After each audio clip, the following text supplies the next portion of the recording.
What is up, Mets fans? Welcome back to another episode of the Mets'd podcast, part of the Foul Territory Network. Yeah, the boys are big and official. I know some of you guys sent us some DMs on the last episode about the ads. They're going to be better. We're working on it. We're figuring out this is all new territory to us. We're going to talk, of course, about this Blue Jay series that we miraculously somehow won after being no hit for 8 innings, literally no hit for 8 innings. Bowden Francis was pitching the game of his life again, which he's been doing all month. But we're going to talk about the Blue Jays series. Got some things, on the pipeline as well to talk about. Well, because we got another episode that will be coming up this week, so we'll tell you guys all about that too a little bit later in this episode. But all the normal stuff as always. You guys know the drill. Make sure to follow us on all our social media at Mets'd on Twitter, Instagram, and TikTok. Subscribe to the Mets'd podcast YouTube channel if you want to see the video version of this. And if you are listening, Apple Podcasts. Hey, Apple Podcasts. We told you guys to download last episode. We're number 20 podcast in all baseball right now in America. So you guys listen, do it again. Download the podcast on Apple, Spotify. You guys keep doing your thing. You guys are great over there. Just keep on listening, keep on downloading as you always do. And wherever you listen, make sure you subscribe so that you don't miss out on the content. All right, James, how are we feeling about this Mets Blue Jay series? I want to say good because we won the series, but what a horrible, painful way to have actually miraculously won it. It's so enigmatic of this Mets team to be no hit for 8 innings, to have only scored 2 runs on Tuesday, 3 runs on Monday, only 1 run in the last game against the Reds on Sunday. And it's just pop off, bat around the 9th inning, Francisco Lindor home run, score 6 runs, change the entire vibe of the series, the day, basically the season ahead that we still have to get through. Is just they changed every single thing on a dime. And this is the kind of game where if you were at home or if you were at work and you were anywhere, you had this game on the radio, you were watching it from 3:00 on Wednesday afternoon, like you remember this Mets game if this team makes the playoffs. Like this is one that will stick with you for a very long time. Like this one will be on Mets Classics in 3 years, SNY during a rain delay. Like you will see replays of this 9th inning. It was that special of a moment for the Mets. And on a very, important day, too, for a lot of New Yeah. Yorkers out there as well. The memorial for 9/11. Mets playing in Canada felt a little weird. I feel like we've been home Weird, yeah. or at least playing like another New York team for the last couple of years on 9/11. I know we had that series against the Yankees that one time. So it was weird to be in Canada, but the Mets really did perform, and we will talk about that game a little bit later. Shout out Francisco Lindor, our National League MVP, because you got to play both sides of the ball. Talk about that game now. All right, talk about it now. Fine. Talk about it now. Everything that game is why you acquire superstar players in their prime. That game is why you want future Hall of Famers on your team. That's why you hit your best player in the team lead off in the batting order. That's also why people talk about two-strike approach all the time. That's why you just swing for the fucking fences. That's why Francisco Lindor is not trying to avoid embarrassment. Let's hope we don't get no hit. No, 0-2 pitch against Bowden Francis, who I don't know if you caught it. Do you know why his name is Bowden?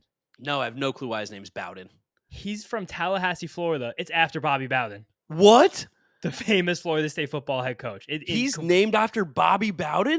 Gary said in the second or third inning of the game that I literally could not believe my ears. But all that shit just comes together, and Lindor takes the 0-2 pitch. His fastball supposed to be up. It wound up bell high, and he murdered the baseball, crushed it, pimped it, stared back at the dugout as Harrison Bader is standing like an owl perched on top of the dugout rail.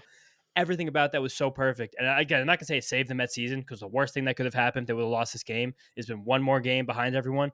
But the vibe of losing a series against a beatable team when your offense has been completely dormant for 4 or 5 days now, or whatever, since Mark Vance did the 2 home runs, it felt bad. That was so freaking important. I jumped up and I screamed when he hit the home run. Yeah, James will call them a beatable team. I'm going to call the Blue Jays one of the worst teams in baseball. That team stinks. I know that team is terrible, dude. That team is so bad. Sure, but it's like 2 months they were over 500, so like they can't be that bad at the end of the day. And like you saw this series, like they feel bad. Their bullpen's horrible, as TJ Stats told us last week. But everyone in the lineup, while there's not many good hitters, there's almost none. There's definitely one. There's one really good hitter, but they always find a way to put the bat on the ball. They always find a way to do pesky, stupid foul balls and bloops.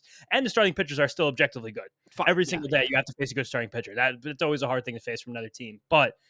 Doesn't matter. Won the series, can move on. But like, oh man, I was thank God he hit that home run. Yeah, no, I was throwing a bit of a fit watching this game because Bowden, named after Bobby Bowden, like you said, Bowden Francis was dicing us up, as James was liking to say. I didn't say he was dicing us up. I said he was pitching well. Don't mince my words.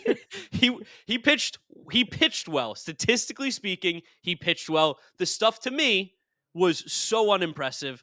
and hittable. And I know that's going to mean a lot to Blue Jays fans because apparently Whoa, that's what hold on, Taylor, no. wait, that's what Taylor Ward said after he hit the home run against It's Bowden true. Francis's last no-hit Forgot he start. said that. And just before Francisco Lindor hit the home run, apparently on the Blue Jays broadcast, they cut to their bench and guys that were talking, and they put up Bowden Francis stats, like they wrote it on a piece of paper and held it up behind the guy who was talking, and it had the unhittable and unimpressive, or hittable and unimpressive quote on there from Taylor Ward. Francisco Lindor hits the home run. Immaculate vibes. But yeah, I mean, you're going to give the fun numbers as to why Bowden Francis is actually a pretty good pitcher, and I know he's been pitching well, but watching him on TV, and especially with love Keith, but the fact that Keith was drooling all over him, his 90-mile-an-hour fastball and his like splitter that doesn't get any swings and misses, I don't get it. I don't understand what it was. This is why you're a casual. This is your first time you watch a Bowden Francis start. This is Second why time. you're not. Oh, there you go. This is why you're not the pitching guy. But the velocity was down to that. Usually Bowden Francis 93, 94.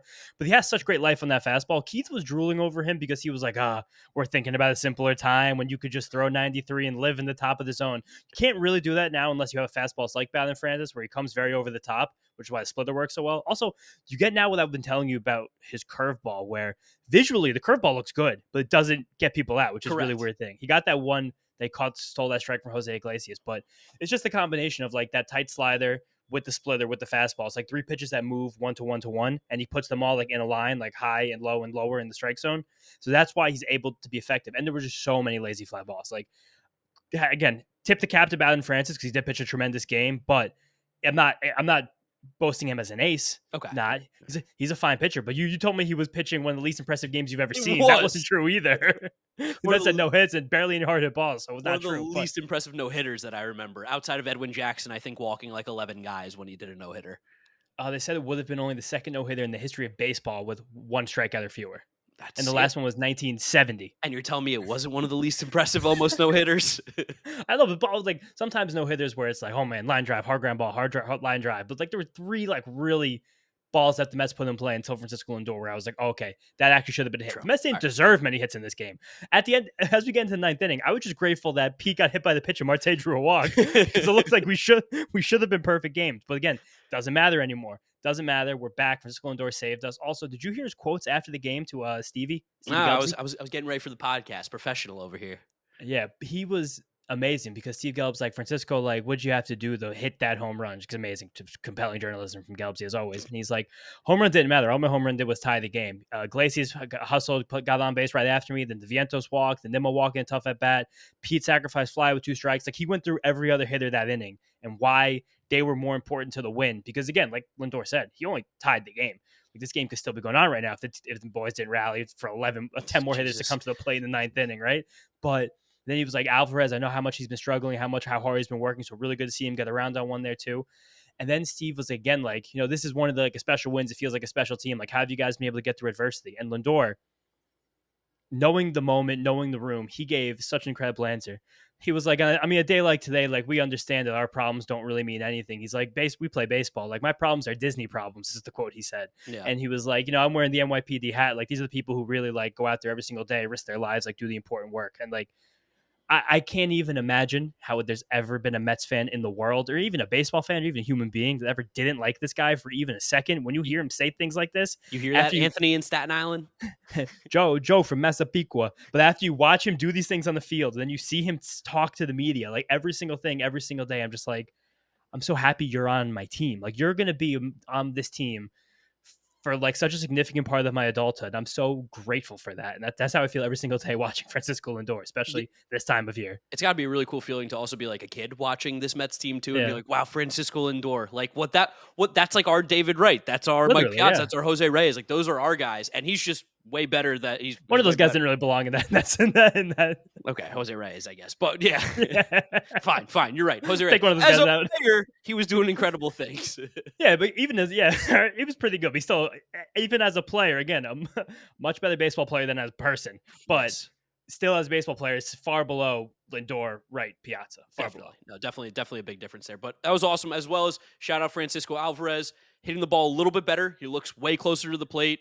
Got 440 feet. Yeah, got that home run that was just absolutely smoked. You knew it was gone off the bat. The center fielder looked, it was like, oh, goodbye ball. 109 off the bat, too, was phenomenal. Gary with a great call. And Alvarez needed that desperately bad. Shout out to my dad. He was giving Alvarez shit. He was like, we got to figure out what's going on here with this guy. He's not playing well. The defense hasn't been sharp. What do you know? Hasn't been. Almost 10 minutes later, big home run. Credit to Carlos Mendoza, because we've talked about a lot this season about how he pushes these buttons, pushes those buttons, and a lot of things seem to work out. Alvarez played all 3 games in the series. He played the day game after a night game. I was very surprised when I saw the lineup come out today and I saw that he was in it. I just figured this was a very logical day for him to have off. So credit to Mendoza for, I guess, seeing something, maybe talking to him, being like, yeah, I'm gonna play him another game. I have this feeling, and the feeling again for Carlos Mendoza, time after time, somehow worked out again. Yeah, and how about Shamanaya too? Again, on the Oh, mound. oh He's just the man. He's so my good. God, Shout out to me. I bet his ladder today on the strikeouts and won some money, so that's always a good day for me. dude. The 2-seamers up in the zone are lethal. They're ridiculous. Like there's not he might reinvent the way some of these like lefty sidearmers work on their craft in the offseason, because Well, Gary did was you talking about, catch how he warms up before the game? They were yeah, talking first about base this, side. and part of the big thing that him and Hefner have been working on again is that coming across his body, that different arm slot, and how to work on that in warmups. Because of course, you get on the mound, he's going to be able to throw strikes, but how can you really reiterate exactly what they're trying to accomplish? And when he warms up in the bullpen, if he's on the left-handed on the bullpen on the left side, his catcher will be on the home plate on the right side. So there's 2 bullpens next to each other. He will Yeah. throw across, which I've never seen before. And I think it's fascinating and really cool that the Mets and Jeremy Hefner and Manaea have been able to come up with this, and it seems to be working. Yeah, been working really, really well. 8 more strikeouts today, got into the 7th inning again, because he does it every single start now. The 2-seamer itself, 12 swings and misses on 33 swings. So they kept trying to get after it, and they didn't even hit one ball hard off of it. They swung 33 times. They put only 4 in play. 17 were fouled off. 12 were swung and missed. 14 call strikes. Like, he's lethal with it. The command is amazing. It's also a good lesson to any pitcher out there, or just anyone evaluating a baseball player, where a guy like Manaea, he grabs his pitch, puts it back into his repertoire, because he hadn't been throwing it much the last few years. He's been a ground ball guy more recently, and he's throwing this pitch up in the zones, kind of reinventing it. Now getting the fewest ground balls of his career, but also the most strikeouts, with a pitch that was gone now came back in with a different location. It's such a cool lesson in pitcher adjustments, and such, again, tip of the hat to Jeremy Hefner, because what this guy's done year in and year out with a couple pitchers in this team is just purely beautiful. Yeah, and even like the base got a little clogged at points, and he was able to get out of it. Shamanaya was just phenomenal again, really good. And Reed Garrett got a big out to end the 7th inning with 2 men on. After Manaea happened to just walk 2 of the last hitters in the lineup, got George Springer. That was a really, really big out. The Mets don't come back and win this game. They probably don't score even that single run if that's a 2-1, 2-0, 3-0, 4-0 game. So Reed Garrett's been blazing hot, and that was a massive, massive, massive, massive out. Yeah, huge. It's crazy that we're talking about this game positively, considering how I felt the first 8 innings of this one. Yeah. I was ready to be like, what in the world are we going to talk about? I was so stressed out. I was just started doing push-ups to get over my stress, like in my living room. I was just like, I had so much like kinetic energy. I was like, I need to do something, anything to possibly try and help this team win. Yeah, no, I mean, but they did, and they won the series. They did. Wait, it's a good time for an ad, right, Mark? All right, guys. I am going to talk to you about a product I really love, and that's Navage. We all know that congestion from clogged sinuses, allergies, or a cold could really just be all consuming, really ruin your day. My allergies personally are horrible, especially this time of year when the seasons are changing. I just can't stand that uncomfortable feeling all day long. It makes it really hard to focus, and sometimes really affects my sleep, which sucks. Luckily, I have found some relief with Navage nasal care, and you guys have got to try this too if you struggle with congestion, allergies. I've been using it for literal years. I love it. I was riffing with Mark as we were working on this ad read before, and I was just dropping facts about it. And he was like, "How do you know that?" I was like, "Because I use Navage. I love Navage. Navage makes breathing easier. My Navage unit has been a game changer for me forever for clearing my congestion quickly, like legitimately quickly. I just hold into my Navage nasal cleanser up to my nose and press start, and that's it. It effectively unlocks and flushes the mucus right out of my nasal passages. If you guys have used it, you know that flush is really, really, really real, and it's fast. Like, you feel good as new in 30 seconds. Navage is also drug-free and uses 99.9% pure saline salt pods with no medicinal side effects. We want to help you get relief from your congestion too. Our listeners can order a convenient Navage starter pack, including a nose cleaner with batteries that comes with 30 original salt pods and everything you need to get started. Plus, get a cleaning kit as a free gift with your order, but only by going to our exclusive URL, navage.com/foul, and using our promo code FOUL. Again, to order Navage, your free cleaning kit, and full product details, go to navage.com/foul. That's promo navage.com/foul. Good job, James. Good job. Let's go. Boys are eating ads. The boys are professional podcasters. I think you guys will enjoy it better when it's coming from us than when we listen. Hand up, we were Yes. uploading the podcast on a new software for the first time ever since we joined Foul Hmm. Territory. We're learning. There's still going to be some growing pains with where we put the ads and how smooth they come in. But now that we're able to read our own here, I think that's going to help a lot. Hopefully, you guys enjoy it, and shout out Totally. Navage. All right. On the Let's go Vash. ahead and talk about the rest of the series here.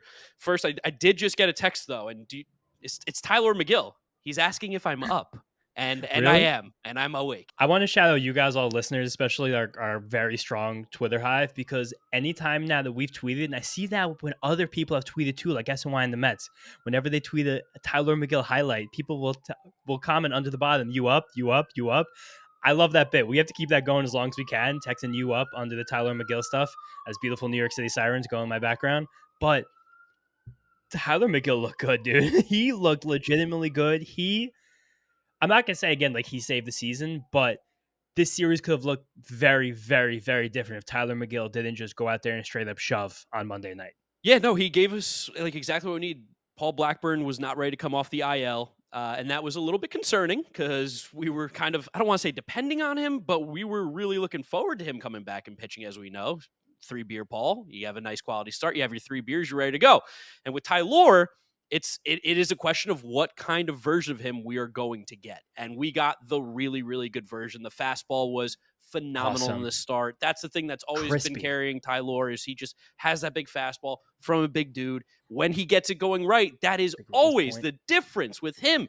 And when he gets that velo up, that's when you start to get the amazing performances like we've seen out of him in the past. And he did it again on Tuesday He was uncorking 97 miles an or hour in the Wednesday, sixth inning Monday, of this game. Monday. Nice job with the Monday. days. But he was sitting 97 like second, third time through the batting order. The fastball got 7 whiffs on 12 swings and 8 more called strikes. Something I thought he did that was cool, which has now come from this adjustment that's come from the Mets where he's throwing 4-seamers and 2-seamers together, is that he was throwing more of these fastballs low in the zone. He was just nailing that low and outside corner against the lefties over and over again. I think something like that helps Tyler McGill because he was working that down and inside corner against the righty. So I think someone like him who sometimes struggles with repeating his mechanics and like staying on point and command in general, the fact that he can just focus right now on one part of the plate against both kinds of hitters, it'd be much more advanced if he again didn't have to do that, if he could move the ball around freely. But the fact that he can simplify it a little bit in this sense, I think helps him a lot. Because again, it was over and over and over again that same spot.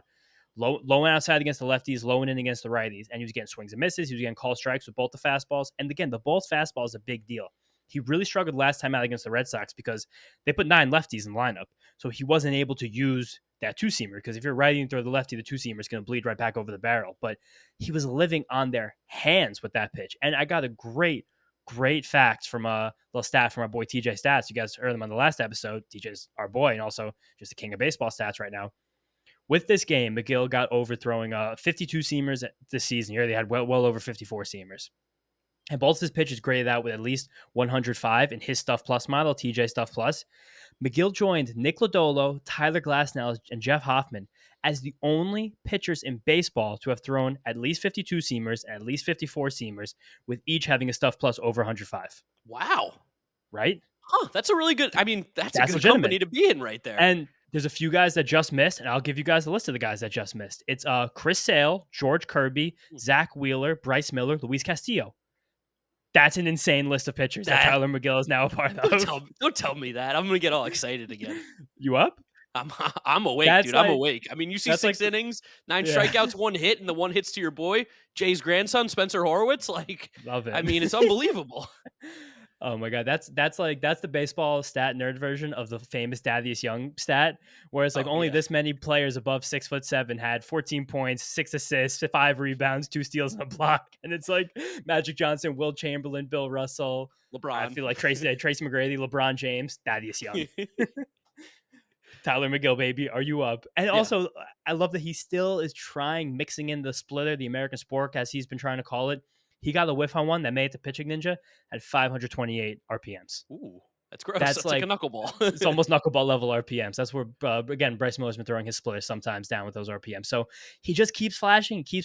Don't quit on the guy. I know it's been really bad for a long time, but it's probably not going to go away when he has this much of a foundation. Again, next start might not even be good. I'm not even going to hold my breath for it. But in this start, in this moment, Tyler McGill won us a really important game, and I will thank him for that. Yeah, he was phenomenal. Bullpen did a pretty decent job too. I know Budo ended up getting technically a blown save for his appearance. That Yeah. wasn't the sharpest, but Ryan Stanton came in, shut the door, and when Diaz got the save.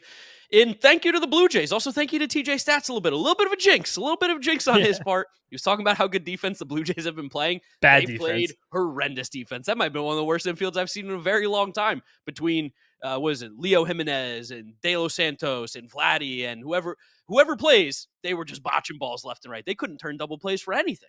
Yeah, Barger, I think, botched a good one too. But this game was also again really frustrating. Besides the fact that we won because the Mets had 3 hits against Yeah. you remember the pitchers the Blue Jays pitched in this game? Well, one of them is named Nance, and I'm going to say his first name's Tommy. Yeah, Tommy Nance is abysmally bad. He was throwing Yeah. curveball after curveball and dirt. Again, also Keith thank was you so to mad.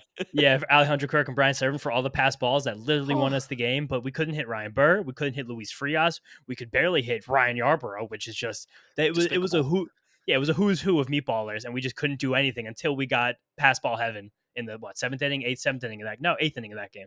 Yeah, no, it was definitely a little bit sweatier than it really should have been. But again, the Mets came out on top. It did kind of feed, though, into the next day where we just didn't really hit again. David Peterson also, he did it. It He happened. had the David Peterson start. It happened, and you know Yeah, what? It only makes sense now that Tyler McGill pitched amazing, Peterson pitched yeah. poorly. God forbid those two guys ever pitch well at the same time. This team's going to win a World Series. Yeah, one day forever. But like we've been warning that the David Peterson game, the regression was going to happen. And again, this is hand up for me on this one. For I think 6 straight David Peterson starts, I either texted Mark or told him in person. I feel like today's going to be a David Peterson regression game. Knowing in my head, I was trying to reverse jinx it, and of course, the one game I forget. Mark just has a coughing attack right there, bang bang. But knowing the one game I forget, that was actually the regression game. So again, shame on me for that. But this felt like old David Peterson. This felt like the worst versions of David Peterson we've seen in the last few years, where there was some bad defense behind him. I don't know what the thought process was in this game to having DJ Stewart and Jesse Winker and Brandon Nimmo in the outfield No together. clue. It's literally like if Carlson Mendoza looked at his roster and was like, what's the worst defensive outfield I could create of players who are actually outfielders? And he did it. DJ Stewart didn't look very good. Jesse Winker just has an adventure out there for every single fly ball. It was bad. And then Vientos also made a bad play at third. And you could see Peterson get kind of pouty for the first time in a few months, basically this whole year. And that was rough to see. The frustration was visible. And then with that, his command was just totally gone. He sailed so many of those fastballs that have been Insane. so good, especially in 2 strike counts. He's gotten ahead. That fastball's been a put away pitch for him. And then he was just throwing so many uncompetitive ones at guys' eyes. And then the low Perfido RBI on an 0-2 fastball that was Yeah. right down the fucking middle. I was like, what was the plan here, Max? Again, like that's him trying to overcorrect from sailing, drop the arm, and pot right down the middle. He hung a couple sliders. It was just he hit who did he hit in the foot? Leo Jimenez, I think, Yeah. on the back door in the foot with I think a man on already. It was a very bad game. It had to happen, so like I get it, but it was a bad game. I will say I did like Peterson's comments after the game though, when they asked him about pitching and what it was, and he's like, I have to stop this. Like I have to stop the bleeding. When we can't hit, when we're not like making plays necessarily behind me in the field, I need to be better on the mound. And I wasn't able to do that. And those are things that one, I don't remember David Peterson ever talking about how he's pitched after a game. Not Maybe really. maybe that's for a reason. I don't know. But two, he felt very confident in his answers, and he felt like basically like, hey, I pitched poorly, need to be better. This team's trying to make the postseason. I can't do this again. And I like to see that from Peterson.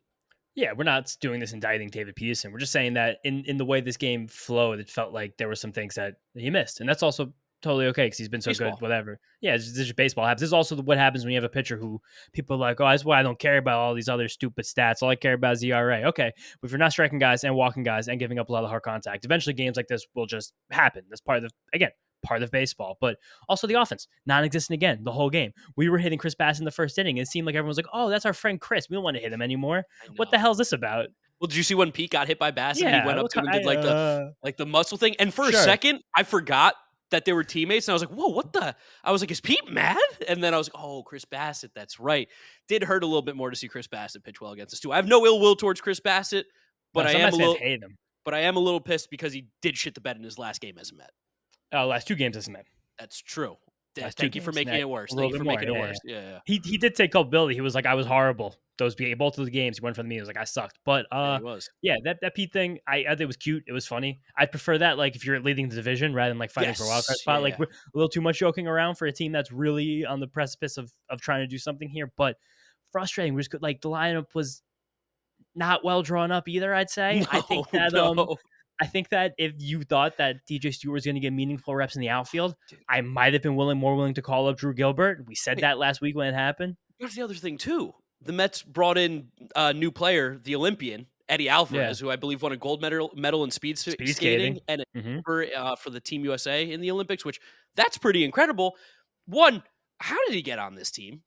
How? Interesting. Surprise. Two, why the hell was he starting at second base over Jose Iglesias in this game? Like, if David Peterson's going to be out there with, I mean, they gave him literally the worst defense possible. It's honestly crazy. Alvarez isn't, I don't think he's a bad fielder. I think If he's he's on not his team Jose first. Iglesias. No, of course. Iglesias isn't a spring chicken. He might need an off day once in a while with that Jeff McNeil. But this is what we were talking about, like some butterfly effects of no Jeff McNeil anymore. I think people were underselling how important he is to this team, but he's actually tremendously important. And I actually think we got to take a stop now, though, because I think we got to do another ad. That's true. We do have to do another ad. This one's going to be brought to you by HelloFresh. And I got to say, love HelloFresh. I've used it myself. But we all know home cooked meals are so much better for you, but you don't always have the time to pull it off. But with HelloFresh handling all the meal planning, shopping, and most of the prep, it's easier than ever to get dinner on the table quick and painless. No more endless recipe searching or spending money on a whole jar of spices for only a pinch. With HelloFresh, everything you need to make delicious meals comes right to your door, pre-portioned and fresh. Plus, the included step-by-step recipe cards make cooking simple. HelloFresh works really great for me, too, because it saves me a lot of time. Living in New York City, James can attest to this, too. It's hard to make a huge trip to the store to get all the ingredients you Yeah. need for a meal. We don't have cars. We got to walk home. You can't carry everything back sometimes. But with HelloFresh, they delivered the ingredients for the meals directly to your door. This one's a little bit on me. I also tend to get a little bit lazy during the week. I'll order out food more than I really should. With HelloFresh, they don't even allow me to get lazy because they will actually deliver the food directly to me, and the meals just taste so much better, especially when you cook it, and I love cooking, so that's another good part of this. So if you want to get started with HelloFresh today, let us give you an amazing deal. For free breakfast for life, go to HelloFresh.com/freeFT. One free breakfast item per box while subscription is active. That's free breakfast for life just by going to HelloFresh.com/freeFT. HelloFresh, America's #1 meal kit. Beautiful ad I'm a read pro. here, I'm a pro. right? And I got back to Eddie Alvarez. I forgot he scored the game-winning run on Monday too in the pass ball. So Oh, yeah, that's he's right. just good. He's going to be his little pesky little second baseman coming in the You end know of what the team games. he'd fit really well on? The Blue Jays. The Blue Jays, because Tremendously. you're your favorite team for some reason. I can't get over that. They're not my favorite team. I just told you they're pesky and scrappy and they win ball games. That's exactly what the team that they showed up to You be. know what I'll give you? Spencer Horwitz is a player. I told you Spencer Horwitz to play. The guy's a good ball player. The He rest can of play a them, little bit. trash. Spencer Horwitz is a player. Shout Jay's out grandson. Radford University. I went there and visited. I was just a school I was looking at. I was like, oh, let's go check out Radford. It's in Virginia.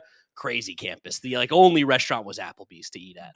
Did you try to play baseball there? Or were you just gonna hang out, go there? I was thinking that there's an opportunity to walk onto that team because they just didn't really have the greatest players. And I was like, I looked at their roster, like they got guys my size. Yeah, if you did fitness, nutrition, exercise, you could have maybe been In high school, almost Spencer Horwitz. Yeah, in high school, I considered that stuff. I mean, Yeah, Spencer Horwitz, sneaky small king. There you go. I mean, again, this team is there. Again, they're not world beaters over here, but their team's been over 500 for a few months. So just happy to put them in the rearview mirror, get by them. I'm trying to think of some other notes this year as we have. Oh, I got something. Did you see What? when Bowden Francis came out of the game? He looked that him and Mania had a little interaction. Mania was on the bench atop the Mets dugout, and he basically signed over to him, basically and gave him one of those really good start, tip the cap. No, you just gave it the home, or you just give it the home run run. But hey, that was really good. And Bowden Francis, not Bowden. Bowden Francis gave him a hey, I see you over there, really appreciate it. That must be a cool moment for those guys too, to have these major league pitchers acknowledge hey, you're really good, dude. You're gonna be here for a minute. Yeah, I think also that comes back to Mania. Mania seems like one of the nicest guys literally in baseball. Every single thing about him. He's funny with the camera with SNY. He's great with his media stuff. Did you see the video he did with Laura Albanese? I did And not. they were riding the 7 train together. I think they were both at the platform in Queensboro Plaza. I recognized it well. What? And she was asking about his low release point. He did she was recording on his phone. He did a minute and a half talking on the phone as the Sick. 7 train was arriving at the station. and he was talking about how much lowering his release point helped with, I think he said, the seam shifted wake on his 2-seam fastball. I was like, this is unbelievable content. Also, he went away from the changeup today, so it's interesting now he's going back in with the sweeper and 2-seam, or just those two and no changeup. So something to watch start to start for him. But yeah, I don't know. Tuesday did not instill a lot of confidence in me. It just felt weird. The Iglesias pinch hit double in the 6th inning was the Mets' first extra base hit since Yeah. Saturday. Like, that's not a good thing in the pennant race. Like, there was also some bad calls. Like, Nimmo took a horrible strike 3 when they had 2 men on in the 3rd inning after they challenged in the 1st. Pete also took a bad one, but I think it was also too close to take a few innings after that, if I can remember right. But it's just, we have to wake up. We have to hit. I want to like let the big 9th inning on Wednesday like remove all the sad things that I was feeling the whole day before, just like Navage, like flushing it all out. But right, bro's pro, Hey. we're ready to go. But I just can't deny that our whole offense for like 3 straight days was basically pass balls. I can't get past that. I really can't get past that in my head. And that was also like, I think it was a really bad job. I don't remember if it was Servin or Kirk trying to block, off Tommy Nance, where Tommy Nance was throwing a ball into the other batter's box. And it's just like, you're on one knee. It's an almost impossible ball to block, but not something to rely on. That was another thing too. Blue Jays pitchers might have an issue with Brian Servin. Bowden Francis was shaking him off a lot, and at one point he just went into his windup and basically gave him, "I'm throwing a curveball. You better be ready for it." Like, something to keep an eye out for. Not that it really matters to Mets fans because the Blue Jays are done with us, but me and James just being baseball freaks in general. Let's see if Brian Servin hangs around for a little bit longer. Do you remember what Brian Servin did against the Mets? I think in his first career game. I believe he hit 2 or 3 home runs in Colorado. Yeah, 2 home runs. I think he might have 4 total since. Yeah, that's about right. It's about right for Brian Servin. I mean, listen, shout out the catchers. They're always working hard, but Brian Servin, glad that it came back a little bit. I also had a really stupid Blue Jays fact for you. You want to hear it? Yes. Highest WRC plus in baseball over the last 30 days. That's crazy. It's insane. I just watched them hit. They're terrible. There you go. Pesky, good at bats, no strikeouts. But I feel like that's basically it for this series, for this episode. That was basically all I had. Just a little frustrated that DJ Stewart came up and now he's kind of playing. If someone was going to play, I would love to find a way for that to be Drew Gilbert, but I don't know. We're not making decisions here, and I'm not gonna say I'm not trusting who's making decisions right now. But that was one I'm like, especially because like with the new rules with calling up rookies and having them play, and we know that the rookie thing, you have to have 100 plate appearances in the year to lose your rookie status. Drew Gilbert's not going to get there. So he can be a rookie still next year, and then he could be in the conversation for Rookie of the Year, which if you win the Rookie of the Year, you get an extra first-round pick, which you see a lot of teams are very conscious about that now. The Orioles sending down Kobe Mayo, bringing him up, sending him down, bringing him up because they got rid of Jackson Holliday's rookie status already. It's a super important thing. That extra pick in the first round could be a difference. So maybe that's what the Mets are thinking too, but I can't imagine he gets 100 plate appearances in 3 weeks. No, that'd be great if he did, but there's almost literally no way of that happening. So again, that whole thing makes me feel a little strange. Makes me feel like we wish there was a little something different there. I don't know. You know what? Just keep winning, and please, for the love of God, wake up the bats. I can't go through another series of this, especially because the next series against the Phillies is really big and really important, and they're a very, very good team. Yeah, like you're not going to be facing Chad Green as the 9th inning guy against the Phillies. Chad Green will be like the 6th, the 7th best reliever in the Phillies bullpen right now, truthfully. Like this is not, we're about to face a very different caliber of team. I think a lot of people have been talking about the Mets the rest of the year, strength of schedule, and like, the Mets have one of the hardest schedules the rest of the year. It's literally only because we play the Phillies 7 times in the next Brewers 10 games. 3. Yeah, we have 2 of the division leaders in Major League Baseball that we have to play 10 times. But that being said, they're beatable. It's no team in Major League Baseball is unbeatable, both sides, good or bad. And it also is just weird because the Mets haven't played the Phillies on American soil since May 15th. That's crazy. 4 months ago. That was the pre-Grimace times. Like, we haven't done that. That was the series that I was at when Edwin Diaz blew the first save. We were like, oh, this is getting really bad. Yeah. So this is before Jorge Lopez was on the roster. Last time the Mets played the Phillies on American soil. Last time the Mets played the Phillies in general was fucking England. We were there. Like, that's literally a lifetime ago. This team was under 500. Now we're 14 games over. So it's just, it's a different team. We're, again, format podcast changing a little bit. We're going to come back to you guys tomorrow with a big Phillies preview. Also, we're going to give flowers to Ed Kranepool, Met legend. Yep. One of the most important figures in franchise history. We have a lot planned to talk about with him, and we're going to figure that out. But I think first we got to do another ad before we send you guys out. Yes, we do. We are going to have a little ad here from Anytime Fitness, and I'll let the guys over at FT take it away. FT fam, it's time to get back on a good workout routine. No matter what time that is for you, Anytime Fitness has your back. Also, I'll throw this out there. If you've recently moved, that Anytime Fitness website is a must visit with access to 5,000 plus well-equipped gyms open 24/7. Just type in your location and get ready for a gym experience that is truly there for you. Yep. And the support doesn't end with training. Be smarter with your body and get help with sleep data, health metrics, nutrition, and recovery. Take the name of the brand literally, okay? It's a gym experience that fits your schedule, and download the Anytime Fitness app that we love, generating custom workouts to keep things fresh.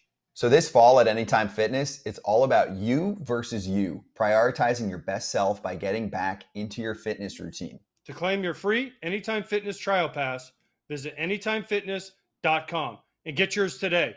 We'll also drop that link in the description of this episode.